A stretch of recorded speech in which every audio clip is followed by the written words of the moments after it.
The government is to protect the community against foreign and domestic threats. That's my statement. That's the purpose of the government. Now, I know many of you have different political views, and we're not here to discuss those, but I think all of us can agree the job of the government is to protect us from threats that are foreign and domestic.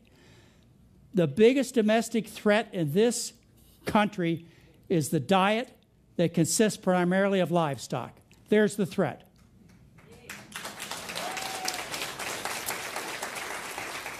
And industry has done everything industry is supposed to do. These aren't vile, mean people that are plotting to hurt you and your family. They're just doing business.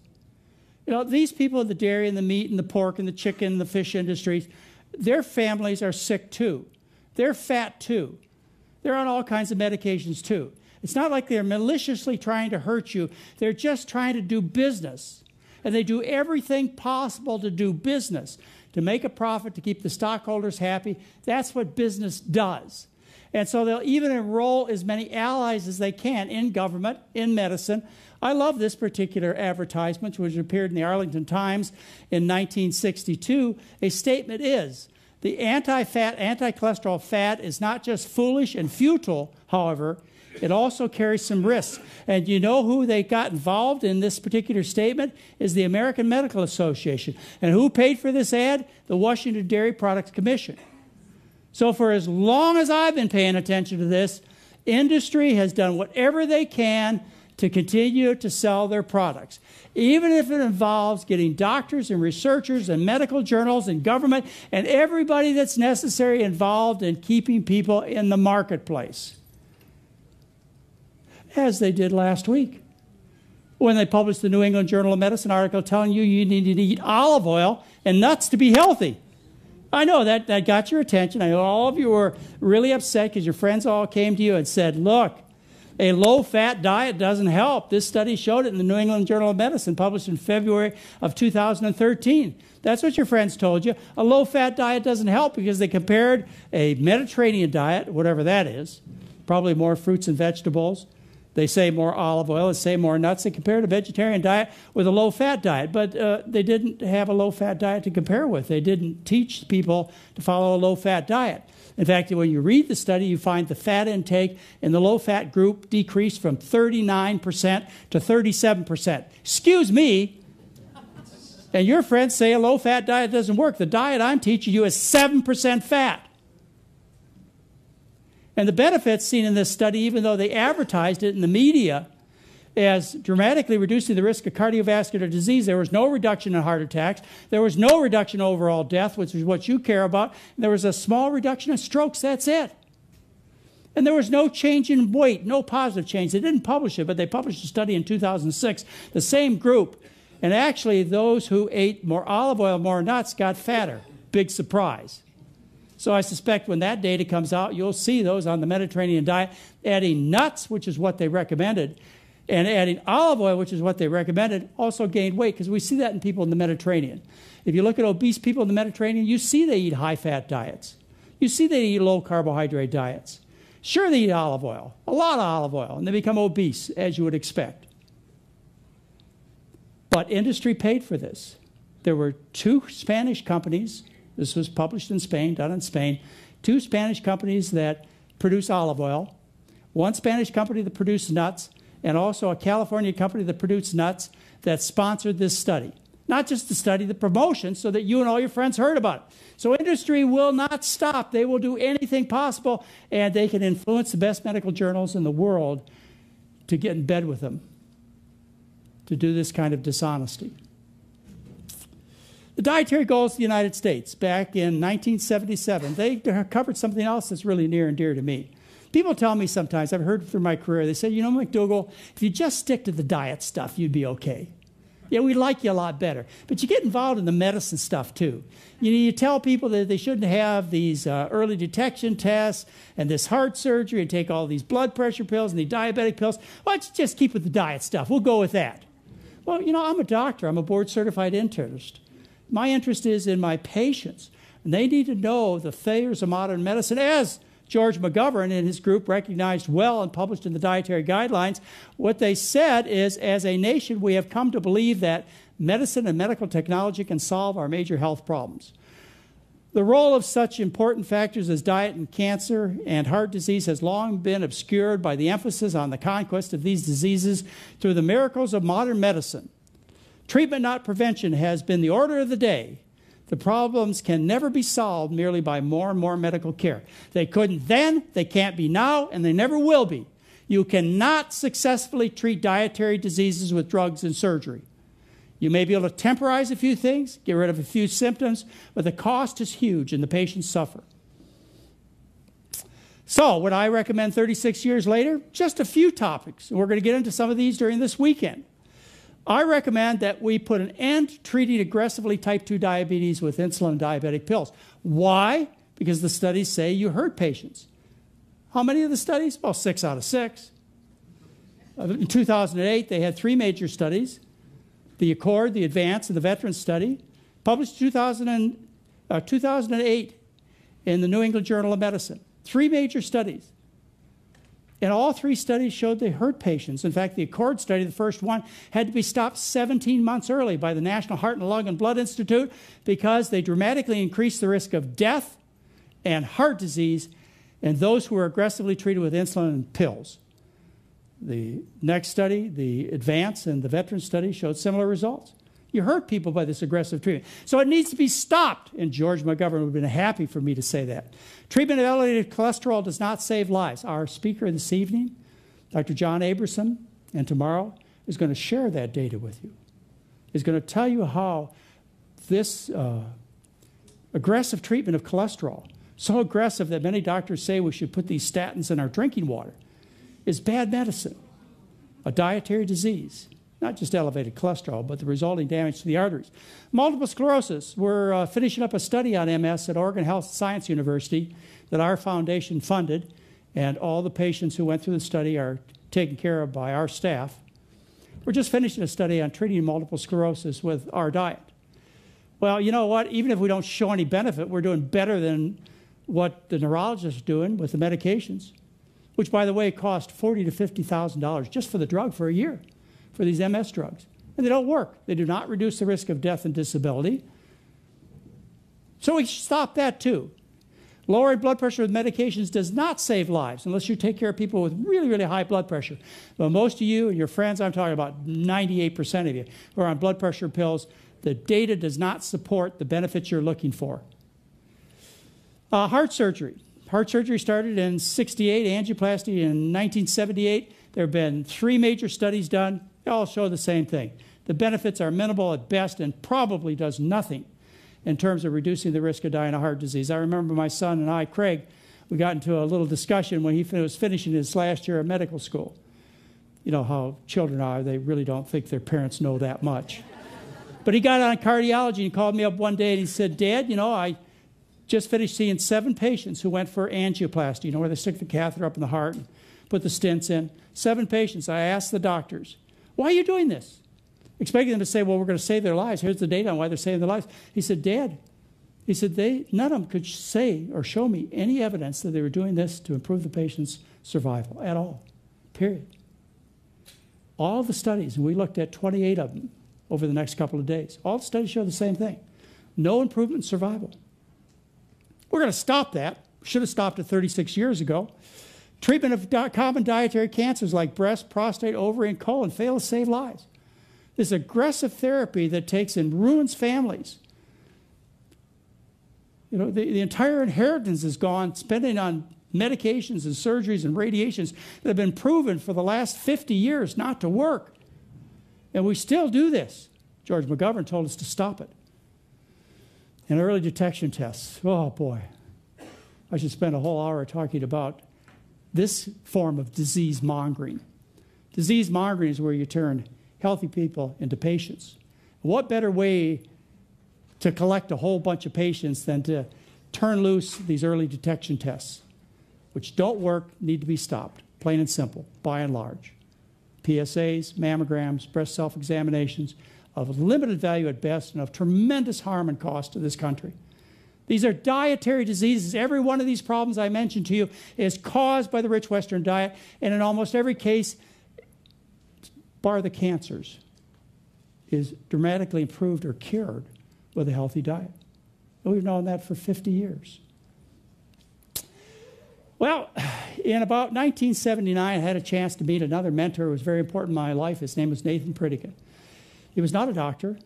He was a scientist. He was an engineer. Did work on various chemical projects and engineering projects. Very brilliant man, Nathan Pritikin was. And he died at 69 years of age. When I met him, it was in 1979. He came to Hawaii to give some lectures. And turned out I wanted to meet the man. I had heard him. I'd heard about him. And something else happened to me I want to share with you. I discovered these things on the plantation.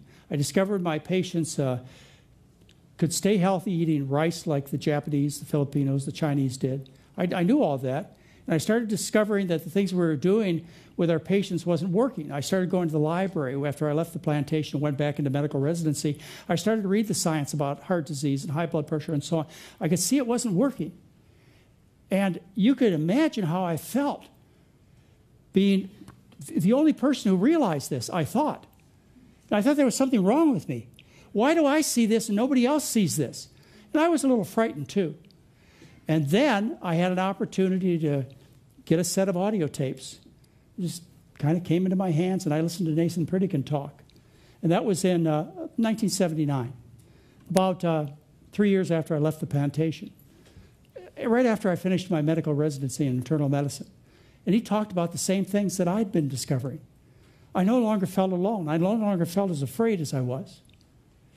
The best paper that I ever read from anybody, ever, was a paper that he published. It was called High Carbohydrates Diets Maligned and Misunderstood. He published that in 1976. And you can find a copy of that paper on my website in my February 2013 newsletter. Great reading. Any of you who are interested in this subject, great reading. You go, my goodness, we knew all this 30 years ago. Why are we not acting? What is going on? Well, we had some time to spend together in 1979. Mary and I, we had a little track house and on the windward side of Oahu, and we invited Nathan Pritikin and his wife Eileen over for dinner. Very humble place, to tell you the least. And Mary made a pasta dinner with some bread and a salad and a soup and a little peach pie for dessert. And he said he really liked it. And we became friends at that moment. I developed rather serious coronary insufficiency, we know that as heart disease, when I was 40, back in 1955. But I was convinced I had to change my diet before I developed the problem. That is, before it became symptomatic. But you didn't? No, I didn't, but I was thinking about it. Oh, I remember 2 or 3 years, by the early 50s I was convinced there was no question about what I had to do. My cholesterol was running at about 300 in those days. But my doctors kept telling me it's in the high normal range, don't worry about it. In fact, it was so bad, if I had a patient now with the kind of test that I developed, I wouldn't let him out of the room. I didn't give up the ice cream immediately. I just gave up everything. I just completely switched my whole diet to that of the undeveloped countries. they were your model, because nobody else was around to tell you what to do. Worse than that, everyone that was around told me not to do it. They said it didn't make any difference. And if you did it, were there any risks? Did they tell you? Oh yes, risk of malnutrition. So he was about 42 years old, and it was actually February of 1958 that he was diagnosed with asymptomatic coronary artery disease. He flunked his treadmill test. As I told you, his cholesterol, as he told you, his cholesterol was close to 300. It was actually 280, his cholesterol. And he decided to save his own life that he would become informed. This was a brilliant man, a genius. And so what he did is he looked into the scientific literature and came to similar conclusions that I'd come to, that Dr. Dennis Burkett had come to, and many other people had come to also. And he changed his diet, saved his own life, and then went on to do multiple scientific studies. He and his group have published over 100 scientific papers in the peer-reviewed journals. He set up a couple of centers in California where people came, thousands of people came, over 3,000 people came to his centers to undergo the treatment, which involved the same thing I do today. putting people on a starch-based diet, very low in fat, almost no animal foods he used. We use no animal foods at all. And take them off their medication back then. He became very famous, especially after he was on 60 Minutes one evening, where he showed people who were virtually dying recover in just a matter of a few weeks, few days they got better, in a few weeks they were better, dramatically better, running on treadmills. And that was a 60 Minutes presentation. It was probably one of the most popular that was ever put on TV. Mr. Pritikin's cholesterol level, by the way, it dropped dramatically. You can see his cholesterol is dropping here, 162, 122, 120, 102, 119. So he carefully monitored his cholesterol levels to see how he was doing. And, of course, he felt fantastic. This is a man who is essentially dying of heart disease at 42 years of age because of clogged arteries. When I saw what happened after the war, and I began to see that it was only the fat and cholesterol that seemed to have made the difference, I then started to investigate countries around the world that were on a very low fat and cholesterol diet. In fact, I looked at the range of the world's population. I picked out countries on the very lowest fat and cholesterol intake. And I was amazed to find, and there were 25 populations I was able to study, that heart disease practically didn't exist. There are no heart attacks in the country. No, unheard of. You couldn't find a case to show to a medical student. It's amazing. And not only heart disease, but diabetes, hypertension, breast cancer, colon cancer, prostate cancer, arthritis, glaucoma. That's all I treat as a doctor. Where are all these diseases? And these were under hundreds of millions of people. And here I thought these were the natural, inevitable consequence of aging, and that everybody has to die of one of these diseases. And now I find that populations don't die of those. They actually die of old age, which is unheard of in this country. And if you look back at the scientific data of various disease patterns around the world, you find exactly like she shows. It's almost disappearing. You have to look quickly because populations in Asia and in Central America, they're becoming quickly westernized, and they're losing their immunity to disease that they acquired because they ate a starch-based diet and had very little meat, no dairy, and very little oil in their diet.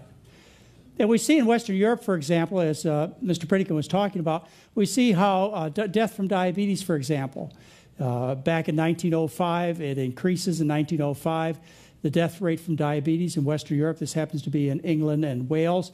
And then World War I came along, and food became scarce. People had to switch back to a starch-based diet, and the death rate from heart disease dropped dramatically.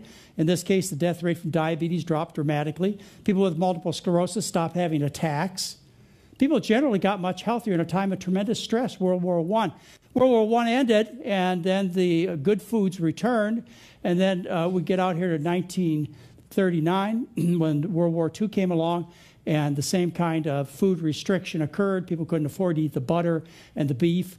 And as a result of the switch in diet, all these diseases that are diseases that plague you once and your friends and relatives still, all these diseases virtually disappeared. And they went away very quickly. Like, for example, in Denmark, where they had to change their diet during World War I. Between 1914 and 1918, they stopped eating the animals. They instead ate the food that the animals ate. And as a consequence, during that period of time in Denmark, between 1914 and 1918, the mortality, the death rate among the Danish people, these are 3 million people that became vegetarian. The death rate dropped 34%. It's the lowest death rate that Denmark has ever seen. So Mr. Pritikin, he wrote a book in 1977. It didn't even have his name as the lead author. He said he was afraid. He said he didn't think anybody would listen to him unless he had some credentials. And so he put a couple other PhDs in the beginning of the book. And he wrote Live Longer Now back in 1977 and tried to tell people about eating a healthy diet, set up a couple of centers in California over the next couple of years. Could you explain a little bit about the diet that you use for people, what it consists of? Yes, a whole grain diet permits you to use a lot of pasta dishes, spaghetti, lasagna, pizza, made to our recipes, of course. The noodle dishes, brown rice, of course, and all the brown rice kinds of dishes you can make. And corn. Corn is a very popular way to handle things because you can make tortillas, a lot of things that Mexico dishes that we have incorporated. And then the other grains, millet and so on, has been popular in Eastern countries. There are many, many entrees that we have, but they're very versatile because we take any foreign cuisine and translate them into our kind of menu.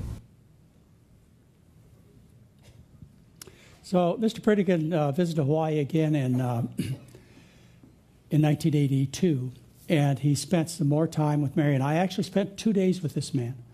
There are only 2 people I've ever met in my career who I could hardly wait till the next word spilled from their lips, and Mr. Pritikin was one of them.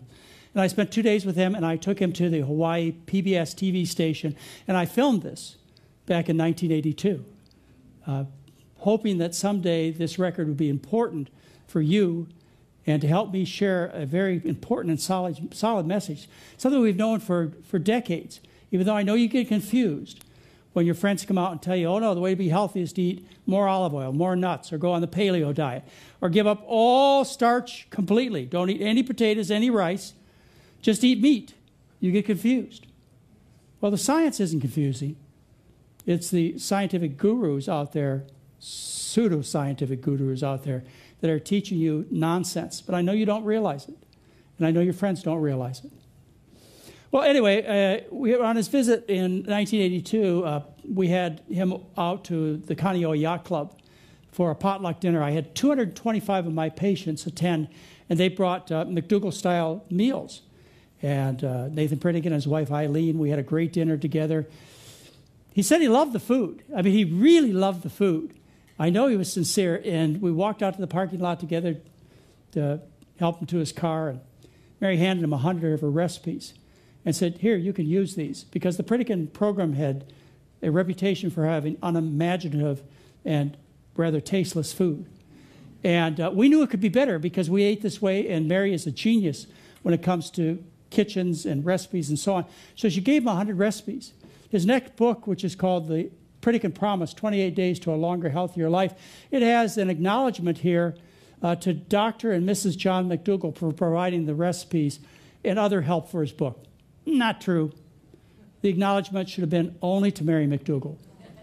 She changed, based on what happened, she changed the Pritikin program, because since that time, their food improved dramatically. So I got you to the point of realizing that some people are telling you should eat a lot of starch, vegetables, and fruits, but you're still worried. You're still worried about where you're going to get your calcium, where you're going to get your protein. I know you're concerned, even though the science is solid, even though the scientists out there who are by and large bought by industry, who have a huge microphone because they got all the money, they keep telling you otherwise.